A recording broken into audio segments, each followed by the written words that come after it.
Muy buenas noches, amigos nocturnos, todos hijos de la noche.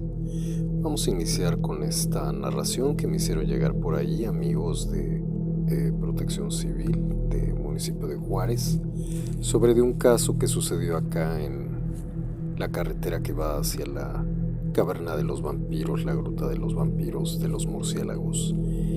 Es esa carretera que conecta el municipio de Juárez con Santiago, Nuevo León, rumbo a la presa de la Boca, rumbo a la Cortina. Es de buena fuente, así que vamos a iniciar. Sean bienvenidos aquí a Cuentos y Leyendas. Entre todos los espantos que actualmente existen, es seguro que las brujas se consideran como cosas de niños. La imagen caricaturizada de la vieja con la verruga en la nariz, la escoba y el sombrero puntiagudo es más bien sinónimo de jardines de niños y del día de Halloween, pero cosa más alejada de la realidad. Las auténticas brujas existen y de verdad no son nada parecidas a la ridícula imagen caricaturizada que nos enseñan jardines de niños y películas infantiles.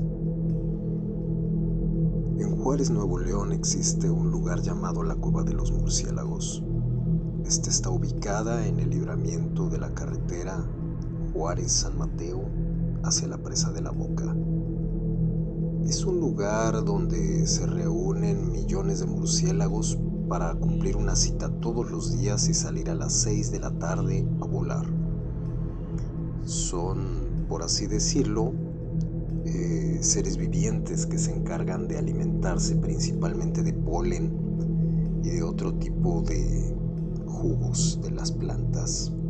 Sin embargo, esa cueva tiene prohibido el paso desde hace ya muchos años. Hay quienes se han tratado de aventurar a subir hasta la cumbre de la montaña y ahí trepar una cerca que fue colocada por el gobierno del estado, entrar en la cueva y evidentemente soportar el pestilente aroma del guano que los murciélagos han dejado ahí por cientos de años. Si pudieras avanzar dentro de la cueva, te encontrarías con el pedestal que parece ser un atril para la colocación de un libro. Y por ahí había dos figuras de tecolotes, uno a cada lado de dicho atril. Hay quien decía que eso fue colocado en algún momento para que firmaran gentes que llegaban ahí, y se había colocado un libro de visitas, cosa más alejada de la realidad. No es una casualidad que esta zona sea, por mucho, un lugar en donde se conjunta la magia y sobre todo el esoterismo, en donde tú puedes llegar a esa carretera y pararte quizás a mitad de la noche o en la madrugada a revisar algún neumático o tal vez a observar las estrellas, porque el cielo es muy despejado en esa zona y la luminosidad de la ciudad aún no contamina ese cielo.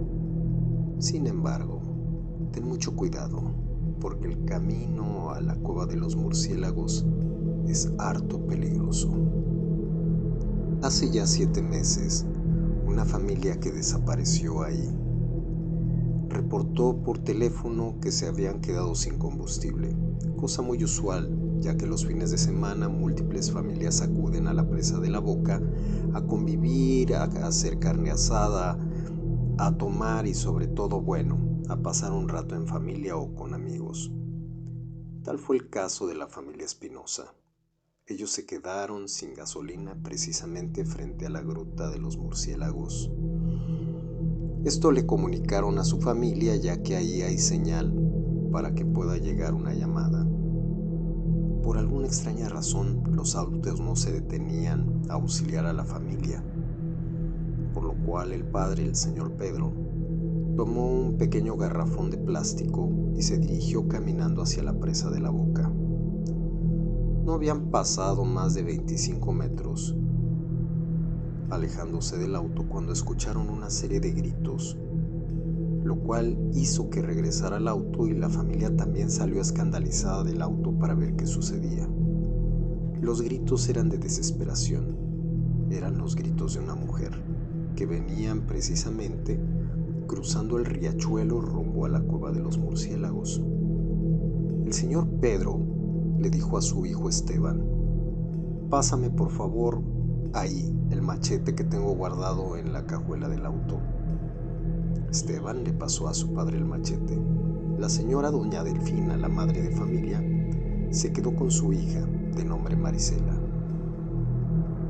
Tanto el padre como el hijo caminaron por la espesura de ese pequeño bosquecillo que aparta la carretera de la cueva de los murciélagos.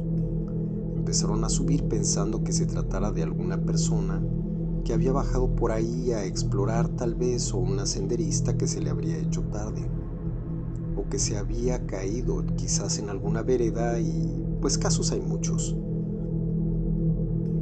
Sin embargo, cuando avanzaron un poco más, no encontraron a nadie en el campo.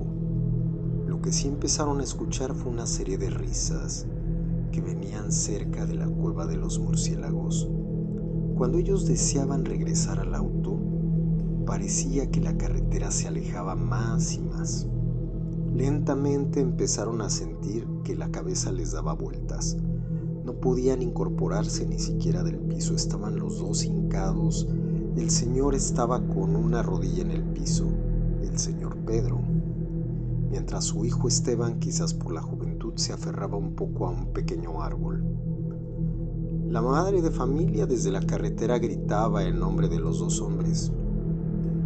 Tal vez podía alcanzar a ver sus siluetas, pero la negrura de la noche se hacía cada vez más intensa en esa zona.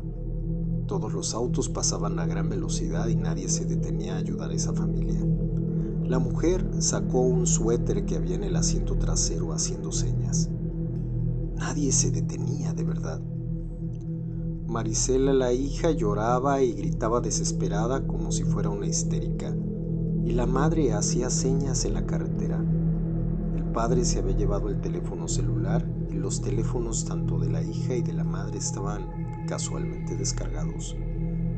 No había forma de poder auxiliarlos y cada vez se escuchaban más fuertes los gritos y las risas de esa mujer, pero en este caso las risas ya no eran, digamos, de diversión, sino que eran como gruñidos terribles. Poco a poco, el grito, el gruñido, la risa o lo que fuera se fue acercando a los dos hombres. Y de repente, como en un arrebato, se escuchó cómo se movieron las ramas y Esteban fue arrebatado de la orilla de su padre y arrastrado al interior de ese bosquecillo que da a la cueva de los murciélagos. El señor Pedro cayó de lado y se lastimó la cabeza. La señora Delfina y Marisela hicieron acopio de fuerzas para bajar hasta donde estaba el río. La señora Delfina ya era una persona de edad, tiene 55 años. Y aunque hicieron todo el esfuerzo para llegar donde estaba su marido Pedro, no podían acercarse por alguna razón. No encontraban por dónde entrar. Estaba bastante alto y escarpado por donde ellos habían tratado de subir. Le gritaban al señor: «Pedro, Pedro, ven, acércate, ¿qué pasa?».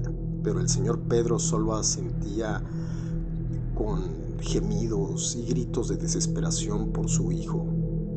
Estaba como embriagado de algún tipo de veneno. Después de casi 25 minutos, Marisela pudo subir por un costado trepando algunas rocas. Ya para ese momento se había detenido un auto de la policía de Santiago y alumbraban con sus linternas hacia donde las personas estaban, porque los gritos de Marisela y doña Delfina, combinado con los gemidos del señor Pedro, eran ya muy notorios. Entonces el policía bajó hasta donde estaba el riachuelo, mientras el otro policía en la carretera llamaba a una ambulancia porque la señora gritaba que el señor Pedro estaba lastimado. Así fue como llegó la ambulancia. Don Pedro fue bajado casi semi-inconsciente y muy angustiado. La señora Delfina también estaba angustiadísima, puesto que su hijo Esteban había sido arrastrado hacia el interior del bosque. Los policías trataban de calmar a la pareja y a la hija para poder saber qué había pasado realmente. A lo que ellos atribuían es que quizás un animal salvaje lo hubiera jalado, un oso tal vez, o un puma. No querían decir esto, pero en la realidad era la única circunstancia que hubiera podido generar eso. Incluso se sabía de la presencia de jaguares en la zona, cosa que no es muy extraño, ya que es la Sierra Madre. Poco tiempo después, una media hora más tarde, llegó un lugareño y se acercó a la señora Delfina y le dijo: señora, váyanse de aquí, regresen después. Y después desapareció el señor. Fueron conducidos al hospital, pero ellos querían quedarse allá a buscar a Esteban.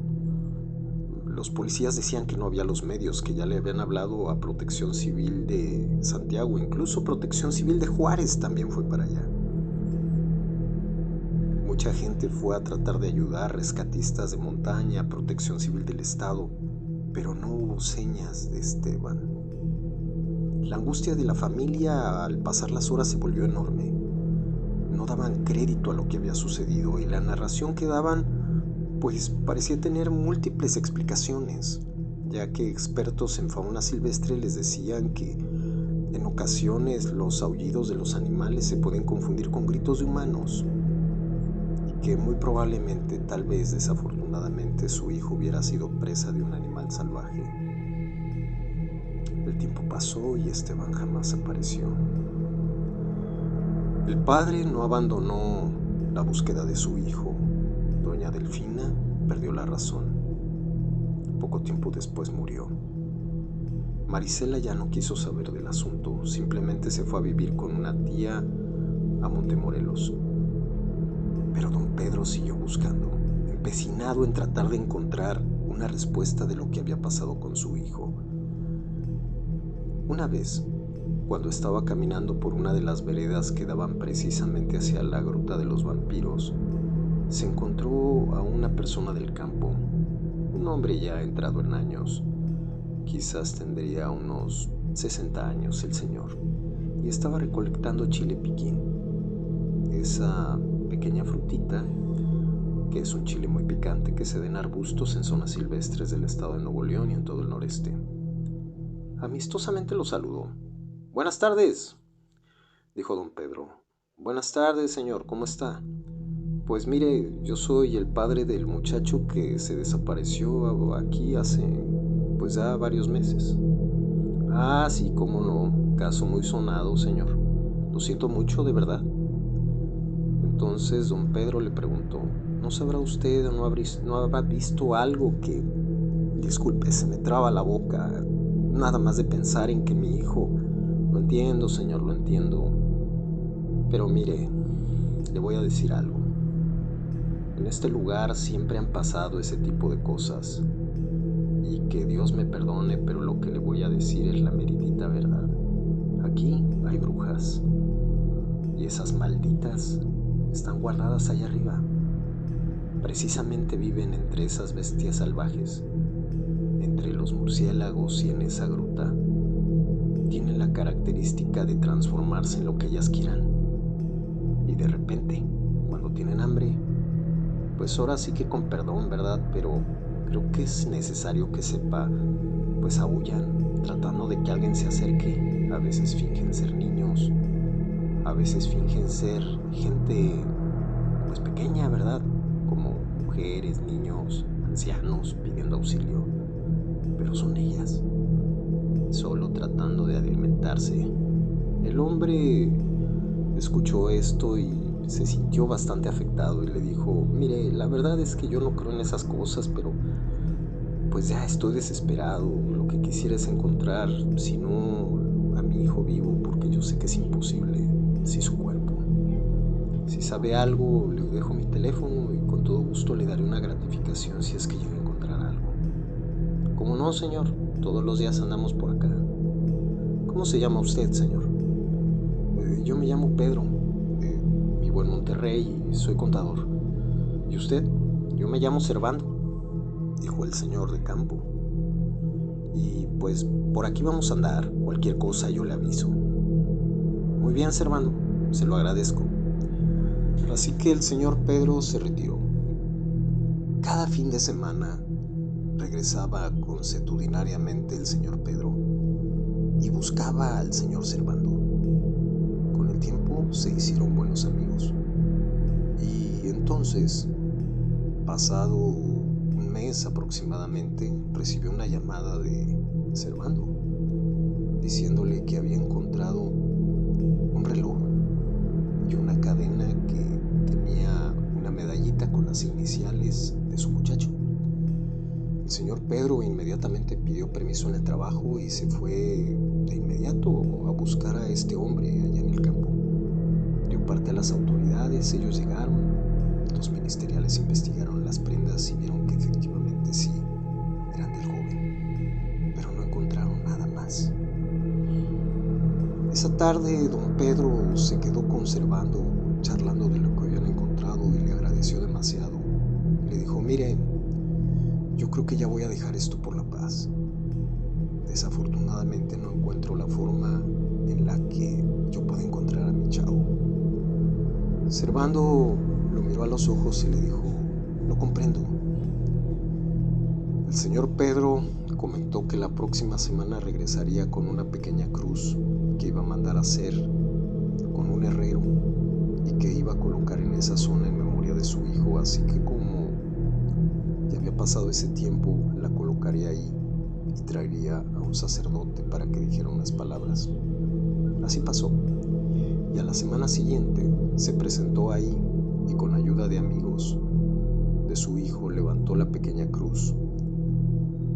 Le hicieron un poco de mezcla de cemento, la colocaron, comieron algo, lloraron, todos lloraron, se trataron de sanar en el dolor. Y el señor Pedro se quedó ahí en compañía de Servando, todos los demás se retiraron. Ya iba rayando el sol cuando el señor Servando le dijo: señor Pedro, ya vámonos, ya no es hora de estar aquí, ya le lloró usted mucho a su hijo, vámonos ya. El señor Pedro levantó la mirada y le dijo: amigo, un poco más, siento que mi hijo está muy cerca. Y de repente el señor Servando levantó la mirada y el señor Pedro también, y frente a ellos, a tan solo unos metros, estaba parado Esteban, ahí, acompañado de otras dos mujeres. La mirada ya no era la de Esteban. Unos ojos solferinos emitían un dominio increíble sobre ellos, y de repente, cuando sonrió, una hilera de colmillos impresionantes se presentó a su vista, y después de un grito maldito, los tres desaparecieron. Ya no era Esteban. Justamente en ese instante Esteban pronunció: papito, tráeme de comer, por favor, que tengo mucha hambre, y también mis hermanitas quieren comer. Servando, que acompañaba a don Pedro, bajó despavorido corriendo por la montaña gritando: ¡brujas, brujas!, y perdió la cordura. Don Pedro quedó hincado frente a esa grotesca imagen, bajando la cabeza. Después de un momento, don Pedro bajó tranquilamente hasta su auto, miró hacia la montaña y, como poseído, salió hacia Monterrey a buscar el tierno alimento de su hijo.